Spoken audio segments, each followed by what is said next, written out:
debajo del colchón.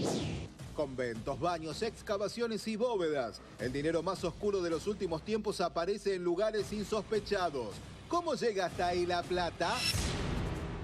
Sigue apareciendo dinero, y mucho, en este caso $500.000 en la casa de una persona muy allegada al ex jefe máximo de la AFIP. Plata que aparece dentro de un placar. Eduardo Bernardi, este hombre trabajaba en la aduana hasta hace muy poco. Dentro de la investigación que se está haciendo, que es lo que tiene que ver con containers que llegaron desde China, deciden allanar justamente la casa de Eduardo Bernardi. Se encuentran con una sorpresa increíble. Abren un placar y allí, dentro de una bolsa, encuentran $500.000. La misteriosa bolsa de dinero hallada en el baño de su despacho complicó tanto a Felisa Micheli que debió presentar su renuncia. El misterioso sobre de papel madera en su interior contenía $31.670 y $100.000. ¿La bolsa la puso usted en el baño? Sí. ¿La plata era suya? ¿Se la haya prestado quien se la haya prestado? Eso es. Debo haber cometido un error. De eso sí me arrepiento. Imagínate que esa bóveda eran como lockers metálicos a donde se guardaban valijas con dinero. Acá se están yendo con las cosas. Ahí hay plata, armas y alguna otra cosa que no sabemos. Todo mío. Arriba hay una losa.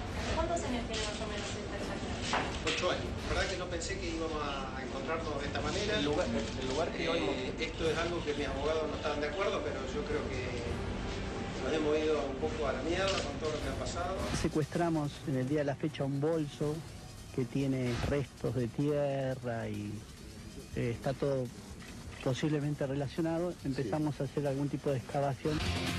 Excavaciones en la estancia de Lázaro Báez. Se había dicho mucho y parecía parte de una fábula, fantasía, un mito urbano de que el dinero podía estar enterrado.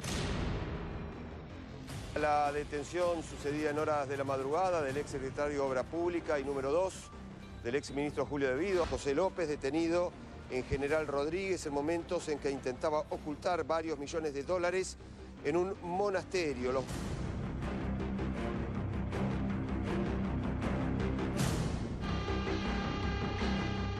La cripta no tiene por qué ocultarse. La cripta está a la vista de todos. La cripta tiene escalera. Esto no es cripta, señoras y señores, una bóveda. Una bóveda perfecta de aproximadamente 3 metros por 2 y 1,40 de alto. Entran, según cálculos que han hecho gente que entiende de esto, apilados entre 400 y 500 millones de dólares. Igual falta esto. Sí.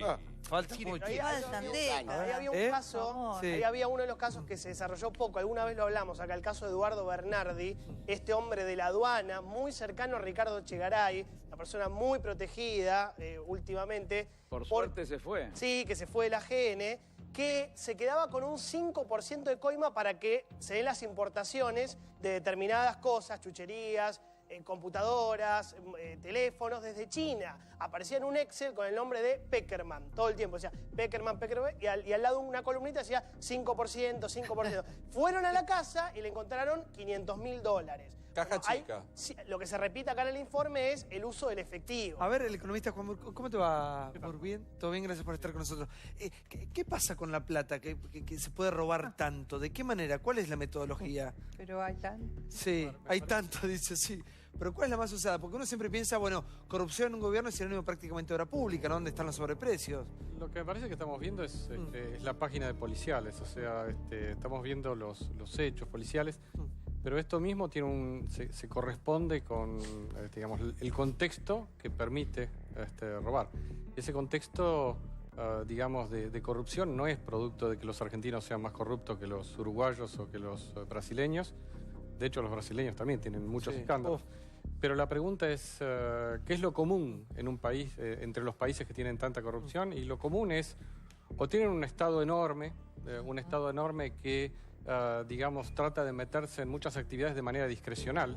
Por ejemplo, definir a quién le doy una licitación, definir, digamos, cuánto cuesta algo, fijar los precios de modo discrecional.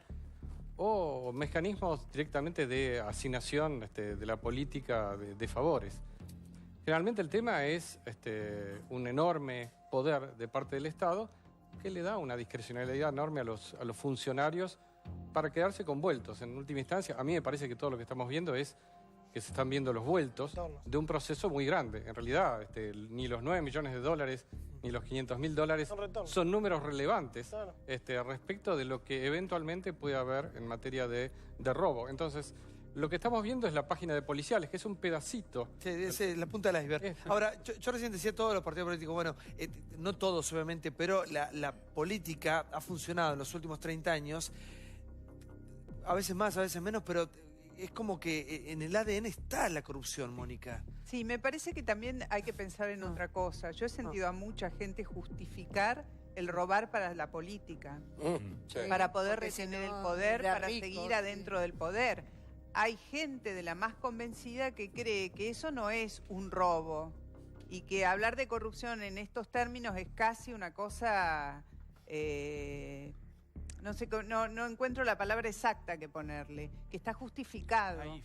Acopiar el poder económico para sentarse a la mesa de poder y seguir gobernando dentro de... Entonces, ahí la corrupción no entra como un delito en la mentalidad de alguna gente. Ojo con eso, ¿eh? Porque... Es una buena discusión. Es una buena discusión. ¿Cuál es la discusión buena, Diego? Aprender y saber de dónde salen los recursos para los partidos políticos. Porque desde un pequeño acto hasta las movilizaciones, todo lo que se invierte en las campañas, en marketing. ¿De dónde sale esa plata? Acá bueno, ¿a vos te parece que robarla al Estado, es legítimo para poder seguir en la política? No estoy diciendo eso. Es buena la discusión, saber de dónde partamos de esa base, porque hay gente que sí cree. Pero se necesita mucho dinero. Hay gente que sí cree. Se necesita mucho dinero, perdón. Liliana participó activamente en los 70, donde también seguramente se hacían de recursos para participar. Uy, Dios. Para nada. Campolongo también. Para nada, ¿sabés cómo era? ¿Querés que te cuente mi caso? Vos aportabas, uno trabajaba y aportaba. Uno tenía que aportar, ¿viste? Como una cuota de lo que ganamos. Claro, era al revés. El movimiento no necesita recursos. No, a ver, en una campaña electoral presidencial en la Argentina cada vez sale más plata, más plata. Lo cual yo sigo también el pensamiento de Mónica. En la política siempre hubo ese tema de la caja, pero moderadamente, y se usaba para la política. Pero Mónica, Mónica me parece que pone el robaba menos. Mónica pone el foco en algo muy interesante, que es en que pongámonos de acuerdo que robar está mal. Porque si hacemos la vista gorda, o si lo naturalizamos, no salimos nunca más. Bueno, para algunos esta es una discusión muy burguesa, chicos. Vamos a ponerlo claro, para algunos es una discusión burguesa. Si vos crees que los de arriba te roban, ¿por qué no robar para seguir con una política en determinado sentido? Pero perdón. No, chicos, a ver. Pero es lo que se olvida de la una campaña presidencial sale 100 millones de dólares. No digamos pavadas que hay que robar, no por vos, Mónica, por favor, que hay que robar para hacer política. Que hay que robar. Pino Solana sacó un crédito. Obvio, pero lo dicen para justificar porque son cómplices de los corruptos, Mónica, entonces queda bien. El señor Pino Solana sacó un crédito personal para hacer su campaña de senador. La doctora Carrió me parece que también utilizó otro tipo de recursos. Y si no, se harán menos actos, se hará menos publicidad, punto. No van a robar para... Da la sensación de que la forma en la que estamos planteando el tema da todo lo mismo. ¿A ustedes les parece que es lo mismo Ilia que Menem? ¿A ustedes les parece que es lo mismo Raúl Alfonsín que los Kirchner? Hay dos temas. Uno es el financiamiento de los partidos políticos, que no tenemos que perder de vista, que hay que analizarlo, pero que el Estado Nacional a los partidos políticos nos da plata en función de los votos que se obtienen para financiar la política. Que además los funcionarios que estamos afiliados a un partido político aportamos al partido político. Yo he sido presidente de la Unión Cívica Radical a nivel nacional y a nivel provincial y he administrado fondos que da el Estado. No alcanza. El presidente quiere volver a los aportes de empresa. Déjenme terminar. Puede ser que no alcance. ¿Uno a qué apela? Sí, a solicitarle a empresas, a solicitarle para que colaboren. ¿A cambio de qué? No, a cambio de nada. Esto tiene que estar claramente escrito, establecido, Y las empresas le van a dar a cambio de nada. Igual, para, un minuto. Ahora, pero terminamos tirando la pelota afuera. Pues ahora voy con ustedes. No, pero esto no tiene nada que ver con llenarse los bolsillos. El tema es el siguiente. Hasta que no nos pongamos de acuerdo que tiene que ser algo transparente y de que la persona que administra lo que es de todos, no tiene que meter la mano en la lata, no salimos nunca más. Doctor, por favor. Sí. Acá hay algo que es fundamental, más allá de lo que se escriba en la ley, que la ley de financiamiento argentina es muy buena. El problema es quién controla. Sí, señor. Nosotros somos el único país donde el que controla fundamentalmente es un departamento del Ministerio del Interior, la Dirección Nacional Electoral. Es decir, es poner como el zorro a cuidar las gallinas. El único país es Latinoamérica. En casi todos los países hay un sistema de especialización de fuero, un organismo que controla todas esas facultades y que es independiente del poder político. Entonces, no pensemos tanto en modificar la parte sustantiva si el control está absolutamente mal organizado. Hoy la Cámara confirmó el procesamiento de mucha gente por la campaña de Cristina por el tema de la efedrina. Es muy importante porque viene a colación de lo que estamos hablando. La campaña de Cristina del 2007 salió 12.700.000 pesos en lo legal, en lo número. Yo creo que costó mucho más. De los cuales la mitad, un poco menos, 4.500.000, eran droguerías y laboratorios. Por eso hoy se confirmó el procesamiento de Capaccioli, que era el recaudador, hombre Alberto Fernández, de Sebastián Gramajo, que era el encargado de recibir los cheques de la campaña, y de Lorenzo, Torres, Brito, la mujer de Forza, que eran las droguerías que traían la efedrina, ¿te acordás que lo contamos muchas veces con lo de Pérez Corradi? Desde China y desde India para triangular la rumbo a México. Esos que eran traficantes de efedrina, vamos a decirlo con todas las palabras, financiaron una campaña.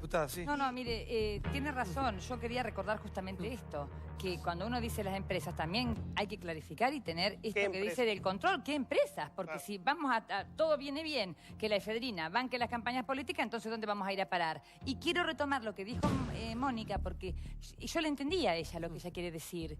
El kirchnerismo mucho tiempo justificó la corrupción para hacer política. Yo les he escuchado a amigos decir, y bueno, son contradicciones terciarias. Esto, de robar para poder hacer. Y esto no se tiene que permitir. A ver, por favor, Mariano. Sí. Es muy interesante ahondar en lo que quiere decir para los kirchneristas la plata de la política. Cuando uno caminaba los pasillos en aquel momento del kirchnerismo, del gobierno kirchnerista, se decía que la plata para la política era, por supuesto, la plata que se obtenía de los recursos de obras públicas para financiar, por ejemplo, los actos que organizaban intendentes, organizaban asociaciones piqueteras, y había muchos dirigentes piqueteros y muchos intendentes que se decía iban a la oficina de José López o a la CIDE o a alguna oficina de la Casa Rosada a buscar varios miles y hasta a veces millones de pesos para pagar los micros, pagar el sándwich y la coca que se le da a los militantes para los actos. Entonces, a la política no solamente se la financia en la campaña. Lo contó Luis Delía, ¿te acordás? En el acto del Boys. Claro, Luis Delía dijo que tuvo que ir a buscar 30.000 pesos para la barra brava del Boys. Era mucha plata para financiar actos. Y ese era un acto muy chiquito, muy pequeño. Se financiaban actos por millones de dólares. Y hay otro aspecto de lo que dijo José López que es interesante. Cristina Kirchner, cuando apenas aparecieron los bolsos que tiraba José López por atrás del convento, dijo, tiene que explicar de dónde sacaba la plata, porque yo no se la di, se la daba seguramente a algún empresario. Bueno, José López le respondió, era la plata de la política. Es una respuesta a Cristina Kirchner, porque la política en el gobierno kirchnerista eran Cristina, Néstor Kirchner antes, Julio De Vido, porque Julio De Vido no era un hombre, digamos, solamente técnico, como era José López, según lo que decía Liliana, sino que era esencialmente político, era un armador político, era un cuadro político con idiosincrasia, con ideología, con formación política. Pero esperen que vamos al próximo programa que tiene que ver con las declaraciones de Renuevo. Antes despido, gracias por estar, gracias Marleta, gracias López por haber venido. A él no lo retaste como a mí la vez pasada por volver al tema anterior. No, pero es un hombre más educado. Pero Pero igual... Eso es útil, Marleta. Si no, no puedo perfume tiene, diputado, usted? Sí. Muy rico perfume. Muy rico, muy rico, ¿no? Gustavo, no me seca, pero está casada. Es para que me invite, es para que me invite, entonces dejo así el aroma. Che, vamos a las declaraciones de Barrio Nuevo. Escuchen lo que dijo. ¿Se acuerdan de ese popular dicho? No, a este país no hay que robar por cuánto. 2 años. Pero era 2 años. 2 minutos. ¿Cuánto? 30 segundos. 30 segundos, dijo ahora. Qué país, mirá. Acá. Tenemos que tratar de no robar por lo menos 2 años.